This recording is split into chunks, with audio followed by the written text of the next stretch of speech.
أشهد أن لا إله إلا الله وحده لا شريك له وأشهد أن محمدا عبده ورسوله أما بعد فأعوذ بالله من الشيطان الرجيم بسم الله الرحمن الرحيم الحمد لله رب العالمين الرحمن الرحيم مالك يوم الدين إياك نعبد وإياك نستعين اهدنا الصراط المستقيم صراط الذين أنعمت عليهم غير المغضوب عليهم ولا الضالين. Сегодня я продолжу свой рассказ о Хазрате Абу Бакре. Относительно второго баята присяги при Акабе повествуется, что во время второго баята при Акабе посланника Аллаха, мир и благословение Аллаха да пребывает с ним, сопровождали Хазрат Абу Бакр, Хазрат Али и дядя посланника Аллаха, мир ему и благословение Аллаха, Хазрат Аббас. Хазрат Аббас, который организовал эту встречу, назначил для охраны на одном холме Хазрата Али, а на другом Хазрата Абу Бакра.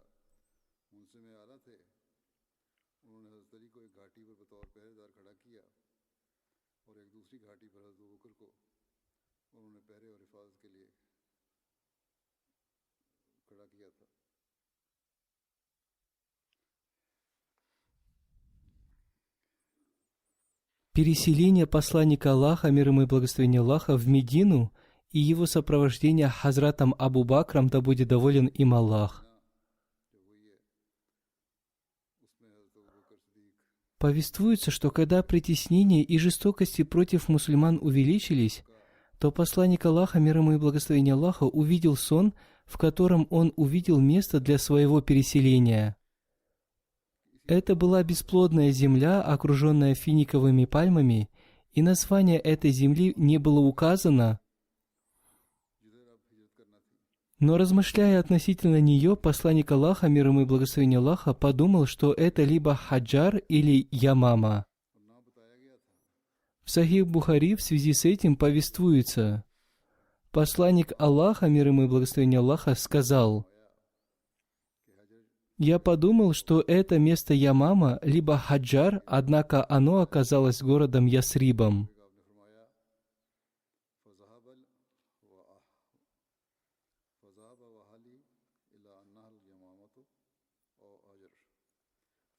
Ямама – это был один из известных городов Йемена, а что касается Хаджаром, то это название носит многие поселения Аравийского полуострова. Одна территория Бахрейна и один город носили название Хаджар.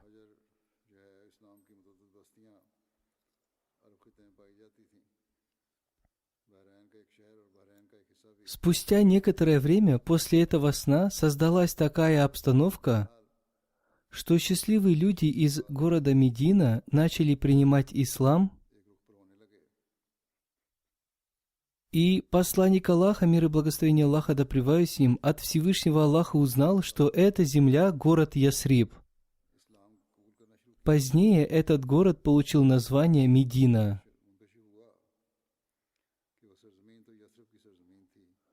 Хазрат обетованный Мессия, мир ему, относительно толкования посланником Аллаха, мир и благословение Аллаха да пребывает с ним, этого сна сказал: хадис, в котором повествуется, что это место является Ямамом или Хаджаром, но оно оказалось городом Ясриб, ясно доказывает, что посланник Аллаха, мир ему и благословение Аллаха, неправильно понял место, указанное в этом пророчестве.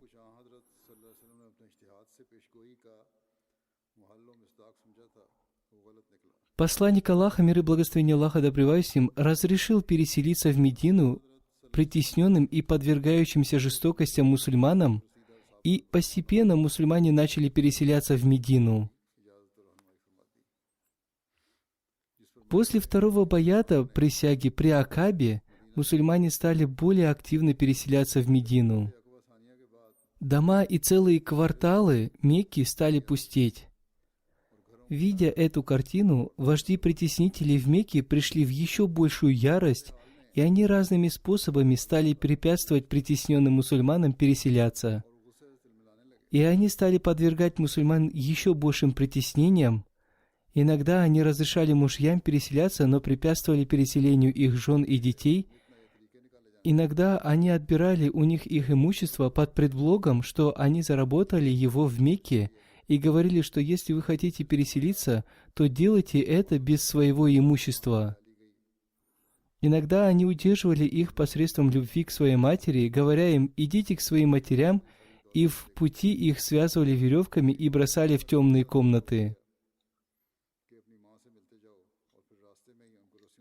Однако, наполненные богатством веры и любовью к исламу, эти терпеливые и благодарные Аллаху люди покидали Мекку, как обезумевшие.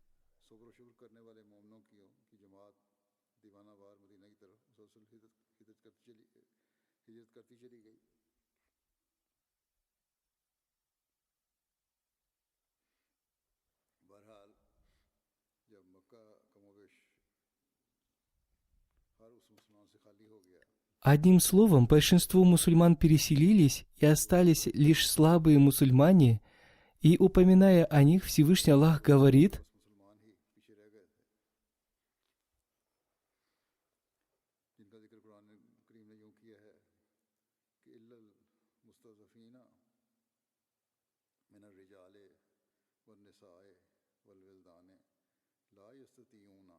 кроме слабых из мужчин и женщин и детей, которые не сумели найти исхода и не нашли пути. Кроме них в Мекке остались посланник Аллаха, мир ему и благословение Аллаха, который ждал указания Всевышнего Аллаха, и Хазрат Али, да будет доволен им Аллах. Однако Хазрат Абу Бакр попросил у посланника Аллаха, мир ему и благословение Аллаха, разрешения совершить переселение, но посланник Аллаха, мир ему и благословение Аллаха, сказал: «Пока не переселяйся, я надеюсь, что мне тоже будет дано разрешение». Согласно другой версии, посланник Аллаха, мир ему и благословение Аллаха, сказал ему: «Не торопись, возможно, Всевышний Аллах дарует тебе спутника в переселении». В ответ Хазрат Абу Бакр, да будет доволен им Аллах, сказал: «О посланник Аллаха, мир ему и благословение Аллаха, разве вам тоже будет разрешено переселиться?» И эти слова посланника Аллаха, мир ему и благословение Аллаха, удалили его печаль от разлуки с посланником Аллаха, мир ему и благословение Аллаха. Услышав эту благую весть, Хазрат Абу Бакр отложил свое намерение переселиться. Тем не менее, он благоразумно купил 2 верблюдиц и приготовил их для внезапного переселения. Хазрат обетованный реформатор, да будет доволен им Аллах, упоминая об этом, сказал: «Пророк Аллаха, мир и благословение Аллаха, да пребывает им, и его последователи стали готовиться к исходу. Семья за семьей стали исчезать из Мекки. Мусульмане, веря в близкое установление Царства Господня, исполнились мужества. Иногда целая улица оставалась пустой в течение одной ночи. Утром мекканцы видели двери домов запертыми и убеждали, что обитатели их переселились в Медину. Растущее влияние ислама подвергало их в изумление. В конце концов, в Мекке не осталось ни одного мусульманина, кроме нескольких новообращенных рабов самого пророка, мир и благословение Аллаха да пребывает с ним, Абу Бакра и Али. В другом месте Хазрат обетованный реформатор написал: «Неверные Мекки по сравнению с другими людьми по своей природе имели большую ненависть к посланнику Аллаха, мир ему и благословение Аллаха, потому что они заметили, что его учение создает в людях противодействие ширку, многобожию, и они думали, что если они убьют его, то его община рассеется сама собой, и по этой причине они самую большую боль причиняли посланнику Аллаха, мир ему и благословение Аллаха, и они думали, что из-за этого посланник Аллаха, мир ему и благословение Аллаха, отречется от своего притязания. Однако, несмотря на эти трудности и боли, посланник Аллаха, мир и благословение Аллаха да пребывает с ним, сказал другим мусульманам переселяться, а сам оставался, поскольку он пока не получил разрешения на свое переселение.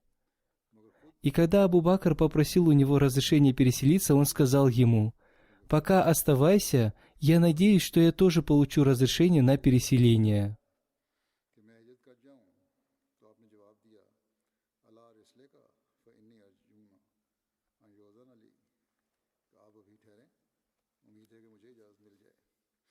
Совет неверующих Мекки в Дарун-Надва против посланника Аллаха, мир ему и благословение Аллаха. Вожди Мекки были очень разгневаны и возмущены тем, что мусульмане уходят из-под их власти, и они собрались в Дарун-Надва для совета. Аллама ибн Исхак пишет об этом.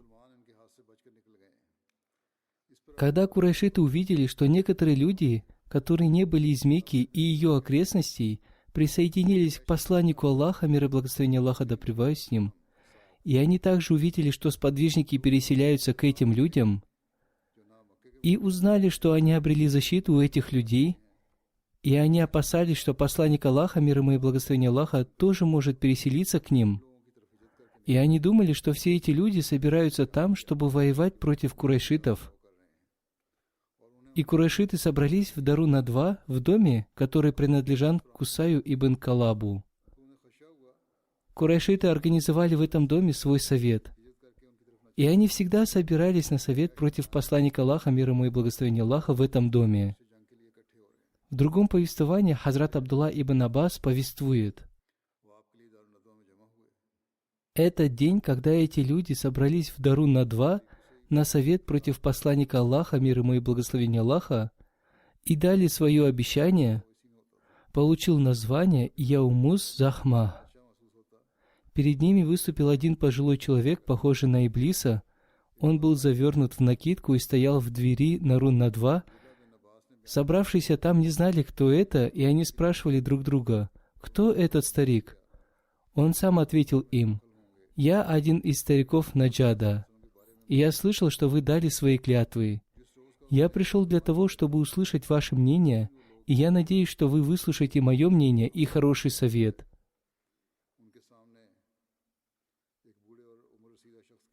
И они сказали ему: «Хорошо, войдите». И он зашел. Там собралась большая группа вождей курайшитов.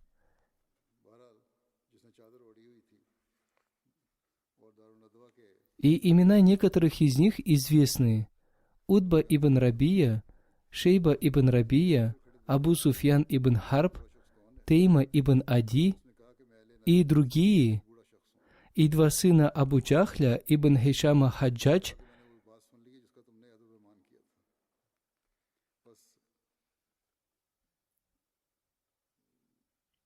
и кроме них некоторые вожди из числа некурайшитов. Когда они собрались, один из них сказал: «Свяжите Мухаммада железной цепью, закройте его в темнице и ждите его смерти, подобно тому, как до него были погублены два поэта, Зухейр и Набига, и другие поэты, которые были до них». Хузур разъясняет: то есть ждите его конца, подобно тому, как это произошло с двумя поэтами, Зухейром и Набигой. И они хотели сделать с посланником Аллаха, мир ему и благословение Аллаха, так же.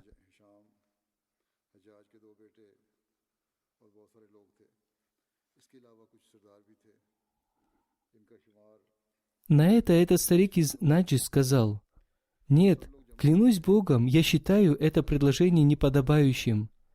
Если вы посадите его в темницу, то весть о нем дойдет до его последователей, и вполне возможно, что они нападут на вас и освободят его, и затем они соберут еще больше помощи против вас, чтобы одержать верх над вами. Поэтому дайте другой совет».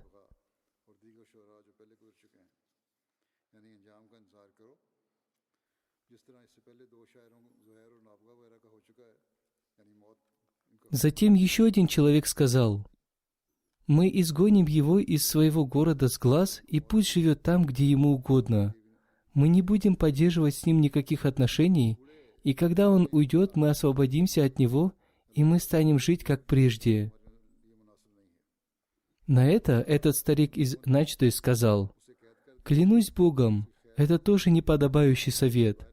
Разве вы не видите, что слова этого человека, то есть посланника Аллаха, мир ему и благословение Аллаха, очень хорошие и сладкие, и они притягивают сердца людей? Клянусь Богом, если вы сделаете так, то вы не будете жить в безопасности, поскольку в каком бы племени он ни жил, из-за его слов люди станут его последователями, и он вместе с ними нападет на вас и уничтожит ваш город, и лишит вас власти, и они сделают с вами то, что они захотят. Поэтому дайте другой совет».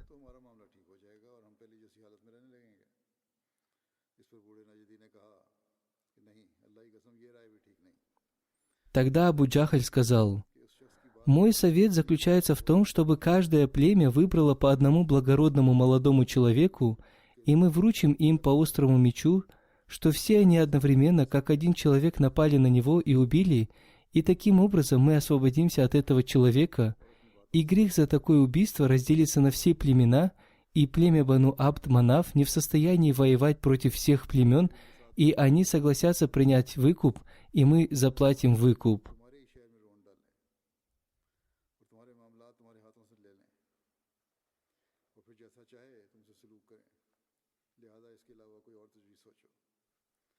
Тогда этот старик сказал: «Совет этого человека является единственным достойным советом, а все остальные советы были бесполезными».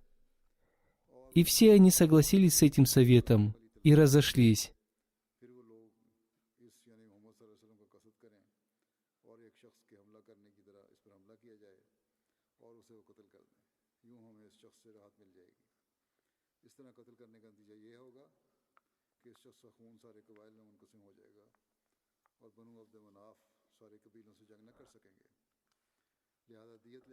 А с другой стороны, Всевышний Аллах сообщил обо всем этом посланнику Аллаха, мир ему и благословение Аллаха,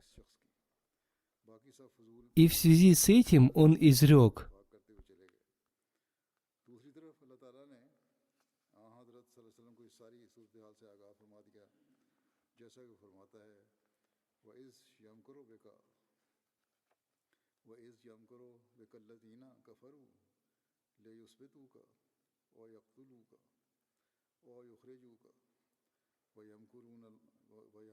«И вспомни, когда замышляли о тебе те, которые не веруют, чтобы задержать тебя или убить, или изгнать.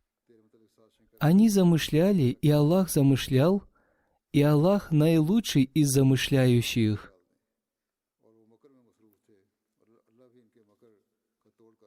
И вместе с этим посланник Аллаха, мир ему и благословение Аллаха, через Джибраила получил разрешение на переселение. Хазрат обетованный Мессия, мир ему, сказал: «Неверующие Мекки решили убить посланника Аллаха, мир ему и благословение Аллаха, и Всевышний Аллах сообщил своему пророку, мир ему и благословение Аллаха, об этом их злом решении и повелел ему переселиться из Мекки в Медину и сообщил ему благую весть о возвращении с победой». Это была среда, в полдень, стоял знойный день, когда это испытание от Бога пришло к нему. После получения разрешения на переселение, посланник Аллаха, мир ему и благословение Аллаха, соблюдая все меры предосторожности, пришел к Хазрату Абу Бакру в полдень, когда обычно жители Мекки находились в своих домах и не посещали друг друга. И, проявляя еще большую предосторожность, он накрыл свою голову и лицо накидкой, спасаясь от жары.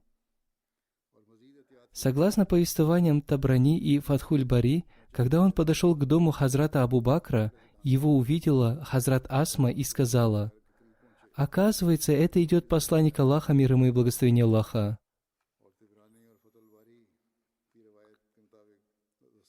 Хазрат Абу Бакр сказал: «Клянусь Богом, достанут мои родители жертвой за него». В это время к нам идет посланник Аллаха, мир ему и благословение Аллаха, из-за какого-то важного события. И Хазрат Абу Бакр с большим волнением, проявляя преданность, поспешил навстречу к нему. И посланник Аллаха, мир ему и благословение Аллаха, вошел в ту комнату, в которой находились Хазрат Айша и Хазрат Асма. Посланник Аллаха, мир ему и благословение Аллаха, обращаясь к Хазрату Абу Бакру, сказал: «Скажи им выйти из комнаты». Хазрат Абу Бакр сказал: «Здесь нет никого, кроме моих дочерей». А согласно другой версии, Хазрат Абу Бакр сказал: «О посланник Аллаха, кроме членов вашей семьи здесь нет никого». И тогда посланник Аллаха, мир ему и благословение Аллаха, сказал: «О Абу Бакр, я получил разрешение совершить переселение». И после этого Хазрат Абу Бакр непроизвольно спросил: «О посланник Аллаха, я буду вашим спутником?» Посланник Аллаха, мир ему и благословение Аллаха, сказал: «Да». И услышав это, Хазрат Абу Бакр заплакал от радости. Хазрат Айша повествует: «В этот день я впервые в жизни увидела, что кто-то плачет от радости». И после этого они стали советоваться и составили план своего отъезда. Хазрат Абу Бакр сказал посланнику Аллаха, мир ему и благословение Аллаха: «О посланник Аллаха, мир ему и благословение Аллаха, ради этой цели я купил 2 верблюдиц, одну из них возьмите вы». Посланник Аллаха, мир ему и благословение Аллаха, сказал: «Хорошо, я куплю одну из них». И он настаивал на этом.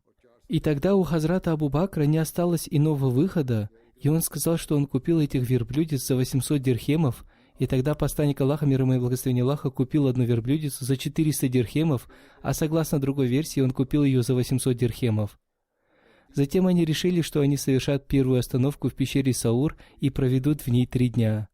И они также решили нанять знающего проводника, который хорошо знает все известные дороги и неизвестные тропы, и они решили нанять Абдуллу ибн Урейкита. Он был идолопоклонником, но добрым, ответственным и честным человеком. Повествователи написали о нем, что он не принял ислам, но согласно одному повествованию, он принял ислам. Одним словом, ему вручили 3 верблюдиц и сказали, что спустя 3 дня рано утром он должен прийти к пещере Саур. И Хазрату Абдуллаху ибн Абу Бакру, который был умным юношей, поручили посещать все собрания курайшитов и наблюдать за происходящим в Мекке, и вечером приходить к пещере Саур и обо всем рассказывать. У Хазрата Абу Бакра был один мудрый и ответственный слуга по имени Амр ибн Фухейра. Ему поручили пасти коз вокруг пещеры Саур, чтобы он доил их и вечером поил их свежим молоком. И затем, приняв решение о времени отъезда, посланник Аллаха, мир ему и благословение Аллаха, вернулся домой и сообщил о своих планах переселения Хазрату Али, да будет доволен им Аллах, и поручил ему одно мужественное дело. Ночью лечь спать на постель посланника Аллаха, мир ему и благословение Аллаха, и накрыться зеленым покрывалом. Согласно другой версии, красным покрывалом из Хазармаута, под которым посланник Аллаха, мир ему и благословение Аллаха, ложился спать. И посланник Аллаха, мир ему и благословение Аллаха, заверил этого своего преданного слугу, что с ним прибудет помощь и поддержка Всевышнего Аллаха, и сказал ему не волноваться и спокойно лечь спать на его постель, враги не смогут причинить тебе ни малейшего вреда. Достойному доверия и правдивому посланнику Аллаха, мир ему и благословение Аллаха, жители Мекки вручали свои ценные вещи на хранение, и посланник Аллаха, мир ему и благословение Аллаха, перед отъездом позаботился и о них, и повелел Хазрату Али вернуть эти доверенные ему вещи их хозяев и следом за ним прибыть в Медину. Хазрат Али в течение 3 дней вернул людям все эти вещи, доверенные на хранение, и, раздав их, последовал за посланником Аллаха, мир ему и благословение Аллаха, и встретился с ним в местности Кааба. Когда дом посланника Аллаха, мир ему и благословение Аллаха, окружили юноши Мекки, которые были выбраны для его убийства, они горели жаждой его крови и с обнаженными мечами стояли наготове вокруг его дома. И они ждали глубокой ночи для нападения на него и убийства. Абу Джахаль, который был вождем всех их, с надменностью и гордостью сказал: «Мухаммад говорил, что если мы послушаем его, то станем правителями арабов и неарабов. И в день воскресения нам будут дарованы сады, подобные садам Урдуна. А он говорил, что если мы не послушаем его, то между нами будет литься кровь».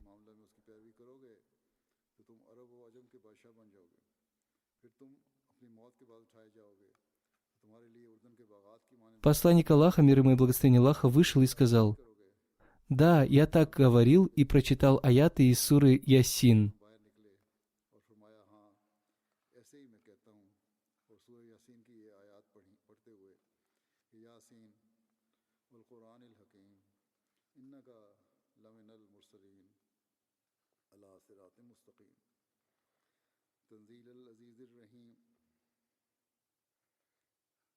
तंजीलल अजीज़िर रहीम लितुनज़िरा कौमम मा उनज़िरा आबाहुम फ़हुम गाफिलून लक़द हक़्क़ल क़ौलु अला अक्सरिहिम फ़हुम ला युमिनून इन्ना जअलना फ़ी अनाक़िहिम अग़लालन फ़हिया इलल अज़क़ानि फ़हुम मुक़महून वजअलना मिन बैनि अयदीहिम सद्दन व मिन ख़ल्फ़िहिम सद्दन फ़अग़शयनाहुम फ़हुम ला युबसिरून. Ясин, о вождь, клянусь Кораном мудрым, воистину ты, несомненно, из посланников на прямом пути. Это ниспослание всемогущего, милосердного, чтобы предостерегал ты людей, отцы которых не были предостережены, и они пренебрегающие. Воистину оправдалось слово над большинством из них, но они не уверуют. Воистину мы наложили на шеи их оковы, и они до самых подбородков, так что они, задравшие вверх головы. И устроили мы преграду перед ними и преграду позади них, и накрыли мы их покрывалом, так что не могут они видеть. И после этого, пройдя мимо них, не обращая на них никакого внимания, он ушел. Однако по воле Всевышнего Аллаха никто не увидел его ухода. Напротив, они время от времени заглядывали в его дом и успокаивались тем, что он находится на своей постели. Хазрат Мирза Башир Ахмад, описывая это событие в книге Сират Хатама Набиин «Жизнеописание печати пророков», написал: «В темноте ночи жестокие курайшиты из разных племен осадили дом посланника Аллаха, мир ему и благословение Аллаха, со своими кровожадными намерениями. Они ждали рассвета или его выхода из дома, чтобы внезапно напасть на него и убить. У посланника Аллаха, мир ему и благословение Аллаха, были вещи, которые люди доверили ему на хранение, несмотря на свои сильные противодействия ему из-за его честности и того, что считали его достойным доверия, они давали ему свои вещи на хранение. Посланник Аллаха, мир ему и благословение Аллаха, разъяснил Хазрату Али, как поступить с этими вещами, и повелел ему не покидать Мекку до тех пор, пока он не вернет их все их хозяевам. И после этого он сказал ему лечь на его постель. И он заверил его, что по милости Всевышнего Аллаха они не смогут причинить ему никакого вреда. Хазрат Али лег на его постель, и посланник Аллаха накрыл его своим красным покрывалом. После чего посланник Аллаха, мир ему и благословение Аллаха, с именем Аллаха вышел из своего дома, который был окружен осаждающими. Они не ожидали, что он выйдет из своего дома ночью так рано, и в это время они были невнимательными. И таким образом, пройдя мимо них, не обращая на них никакого внимания, он ушел. И они не смогли знать его. Курайшиты время от времени заглядывали в его дом, и, видя в постели лежащего человека, они успокаивались.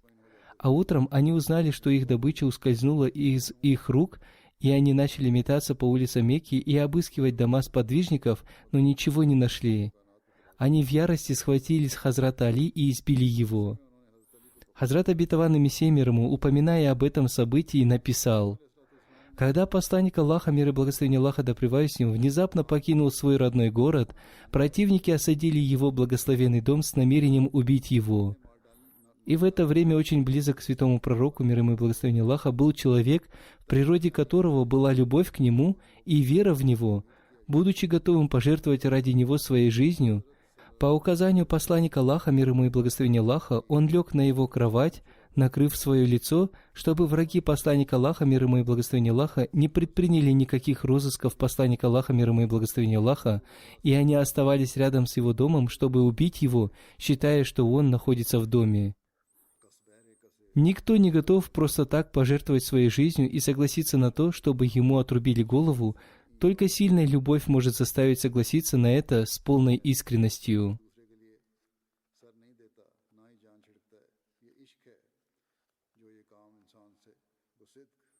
Выход посланника Аллаха, мир ему и благословение Аллаха, из своего дома ночью. Существуют разные версии о том, в какое время он вышел из своего дома. В них есть разногласия. Некоторые говорят, что он вышел в первую часть ночи, другие, что он вышел в полночь, и некоторые, что в последнюю часть ночи. Сейчас я приведу повествования, в которых говорится о времени его выхода, и в них есть разногласия. В одном повествовании говорится, что он вышел в третью часть ночи. Мухаммад Хусейн Хайкаль пишет: в третью часть ночи посланник Аллаха, мир ему и благословение Аллаха, вышел из своего дома, когда осаждающие находились в пренебрежении, и он пришел к дому Хазрата Абу Бакра, и оттуда они оба вышли через заднюю дверь дома и отправились на юг к пещере Саур. В другом повествовании написано, что он вышел в полночь. Так, в книге Далаилюн Набува написано, что посланник Аллаха, мир ему и благословение Аллаха, и Хазрат Абу Бакр отправились в полночь к пещере Саур.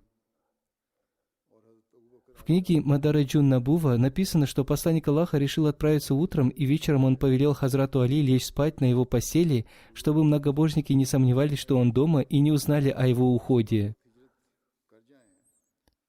Хазрат Мирза Башир Ахмад Сахиб написал, что он вышел рано ночью. Он написал: после чего посланник Аллаха, мир ему и благословение Аллаха, с именем Аллаха вышел из своего дома, который был окружен осаждающими. Они не ожидали, что он выйдет из своего дома ночью так рано, и в это время они были невнимательными.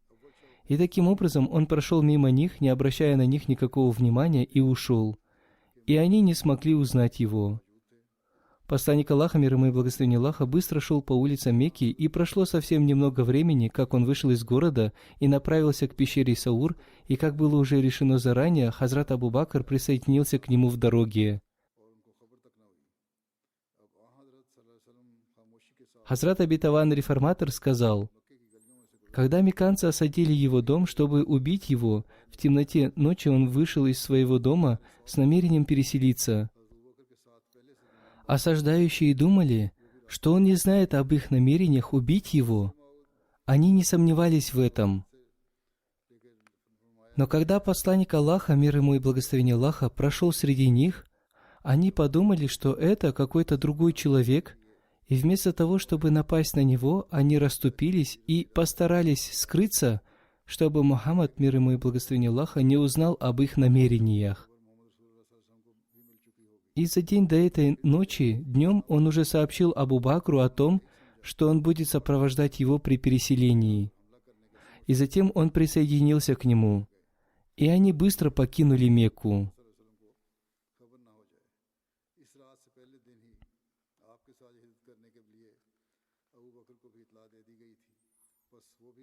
Согласно Хазрату Обетованному Мессии, мир ему, посланник Аллаха, мир ему и благословение Аллаха, покинул свой дом на рассвете. Он написал об этом: во время выхода посланника Аллаха, мир ему и благословение Аллаха, никто из врагов не увидел его, хотя это было на рассвете рано утром. Все враги осадили его дом, однако, как Всевышний Аллах упомянул в суре Ясин, Всевышний Аллах накрыл глаза злополучных покрывалом, и посланник Аллаха, мир ему и благословение Аллаха, незаметно прошел среди них. Одним словом, есть разные повествования, однако результат был один: неверующие не заметили его ухода. Существуют разные повествования относительно того, куда отправился посланник Аллаха, мир ему и благословение Аллаха, от своего дома. Согласно одному из повествований, посланник Аллаха, мир ему и благословение Аллаха, вышел из своего дома, а Хазрат Абу Бакр, да будет доволен им Аллах, из своего дома. По дороге они встретились и вместе отправились в пещеру Саур. Согласно другому повествованию, посланник Аллаха, мир ему и благословение Аллаха, вышел из своего дома и отправился к пещере Саур. Спустя некоторое время Хазрат Абу Бакр, да будет доволен им Аллах, подошел к его дому, и Хазрат Али, да будет доволен им Аллах, сказал ему, что посланник Аллаха, мир ему и благословение Аллаха, ушел в сторону пещеры Саур, и что ему нужно отправиться вслед за ним. Таким образом, Хазрат Абу Бакр, да будет доволен им Аллах, отправился вслед за посланником Аллаха, мир ему и благословение Аллаха. Хузур поясняет: это повествование является недостоверным, поскольку в нем повествуется о том, что посланник Аллаха, мир ему и благословение Аллаха, долго ждал Хазрата Абу Бакра, а он задержался и не знал, куда отправился посланник Аллаха, мир ему и благословение Аллаха, и будто обо всем этом ему сообщил Хазрат Али. Переселение было очень важным и тайным путешествием, поэтому такой ответственный и разумный человек, как Хазрат Абу Бакр, не мог допустить такой безответственности. В связи с этим другие повествования об этом более правдоподобны и достоверны. Согласно этим повествованиям, посланник Аллаха, мир ему и благословение Аллаха, из своего дома отправился к Хазрату Абу Бакру, и оттуда они вместе отправились к пещере Саур. В это время две смелые дочери Хазрата Абу Бакра, Хазрат Айша и Хазрат Асма, приготовили им в путь еду. Они пожарили для них мясо козы. Из-за сложившейся опасной ситуации и спешки они не смогли найти, чем завязать кожаный бурдюк с едой. Хазрат Асма разорвала свою накидку пополам. Одной ее частью она завязала бурдюк, а второй ее частью завязала сумму с хлебом. Посланник Аллаха, мир ему и благословение Аллаха, видя все это, сказал: «О Асма! Всевышний Аллах одарит тебя двумя накидками в раю взамен твоей накидки».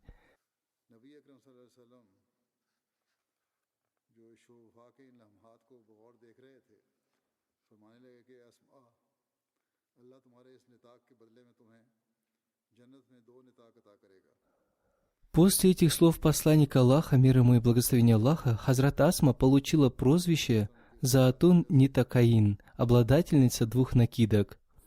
По дороге посланник Аллаха, мир ему и благословение Аллаха, повторял мольбу: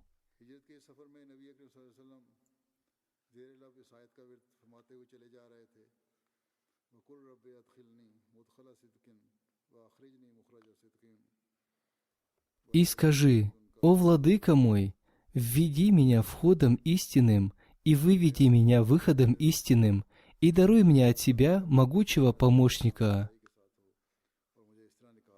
Также повествуется, что он возносил мольбу:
«Вся хвала принадлежит Аллаху, который создал меня из ничего. О Аллах, помоги мне уберечься от страха этого мира, бедствий этого времени, бедствий ночи и дня. О Аллах, будь моим спутником в этом путешествии, будь моим преемником для моей семьи. Благослови то, чем Ты наделил меня, оставь меня под своей властью, укрепи меня, сделай меня любимым моим владыкой. Не отдавай меня людям, Ты мой владыка и владыка всех слабых.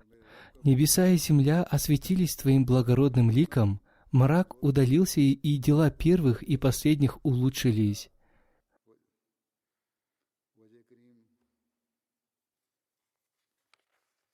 «Я ищу у Тебя убежища, чтобы на меня не обрушился Твой гнев и Твое недовольство. Я ищу убежища от того, чтобы Твои блага иссякли, и я ищу убежища от Твоей внезапно наступающей мести, от того, чтобы Твое последнее решение в отношении меня изменилось. Нет большей мощи, чем мощи Аллаха». В книге Шарах Заркани вместо слов «внезапно наступающей мести» написано: «Я ищу сохранения всех Твоих благ и ищу убежища от Твоего недовольства». Что бы я ни делал, я делаю это, стремясь только к Твоему довольству. Нет силы уберечься от греха и нет силы для совершения добродетели, кроме как у Тебя.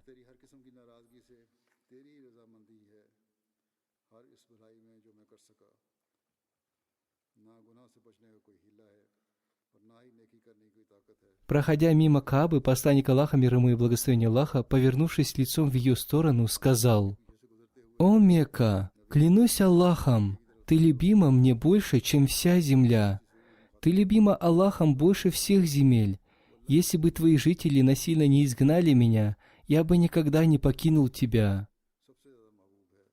Имам Байхаки написал: по пути в пещеру Саур Хазрат Абу Бакр иногда шел впереди, иногда сзади, иногда справа или слева от посланника Аллаха, мир ему и благословение Аллаха. Когда посланник Аллаха, мир ему и благословение Аллаха, спросил его, почему он так делает, Хазрат Абу Бакр ответил: «О посланник Аллаха, когда я опасаюсь, что на тебя могут напасть спереди, я выхожу вперед. Когда я опасаюсь того, что на тебя могут напасть сзади, я остаюсь позади. И также с правой и с левой стороны, чтобы защитить тебя со всех сторон».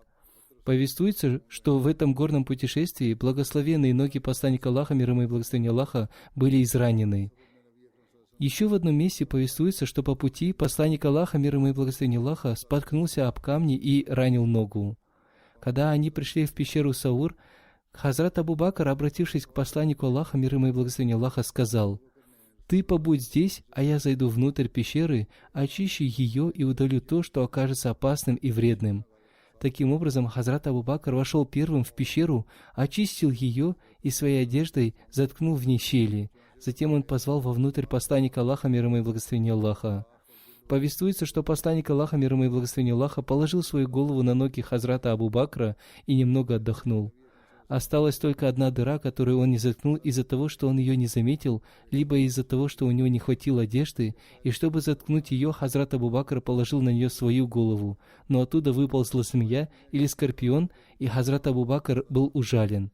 Тем не менее, он не сдвинулся со своего места, чтобы не помешать сну посланника Аллаха, мир ему и благословение Аллаха. Когда посланник Аллаха, мир ему и благословение Аллаха, проснулся, он увидел цвет лица Хазрата Абу Бакра изменился.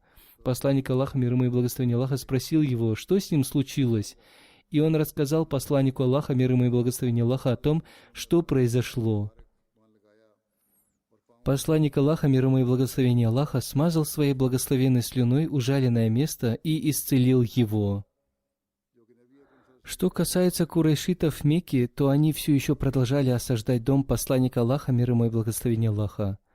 Мимо них проходил один человек, и он спросил их, почему они осаждают его дом. Они ответили ему, что осаждают его дом намеренно. Этот человек сообщил им, что видел посланника Аллаха, мир ему и благословение Аллаха, на улице. Они посмеялись над этим человеком и сказали, что посланник Аллаха, мир ему и благословение Аллаха, спит в своей постели, и они постоянно следят за ним.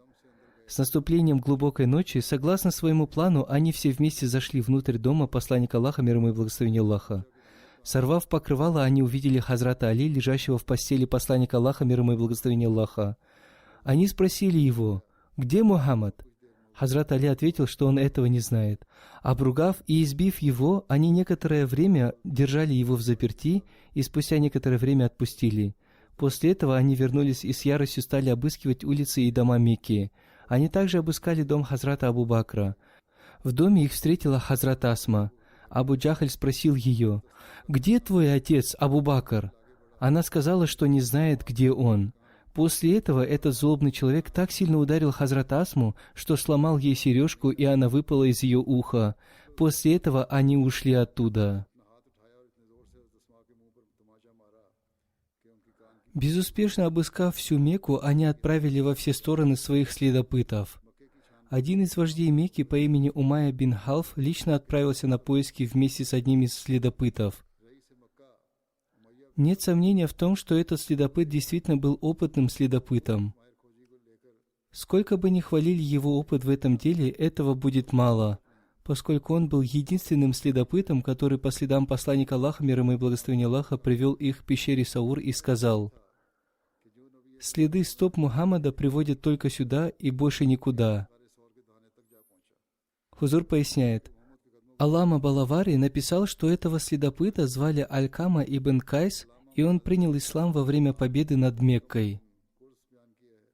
Эти люди говорили между собой, стоя у входа в пещеру Саур. В это время два спутника, находясь внутри пещеры, слышали их разговор. По словам Хазрата Абу Бакра, он даже видел их ноги. Он сказал: Клянусь Аллахом, если бы кто-то из них заглянул вовнутрь пещеры, мы были бы пойманы. Однако в этой опасной и трудной ситуации нас было не двое. Третьим с нами был Аллах Всевышний, под властью которого находится вся земля и небеса, и который является всемогущим. Своим могуществом Всевышний Аллах вырастил там кустарник и ниспослал туда паука, который свил свою паутину у входа в пещеру. Там также оказались два голубя, которые свили в этом месте гнездо и снесли яйца. Одним словом, Всевышний Аллах таким образом успокоил посланника Аллаха, мир ему и благословение Аллаха, а он, в свою очередь, успокоил Хазрата Абу Бакра. Об этом я расскажу в следующий раз, иншаллах.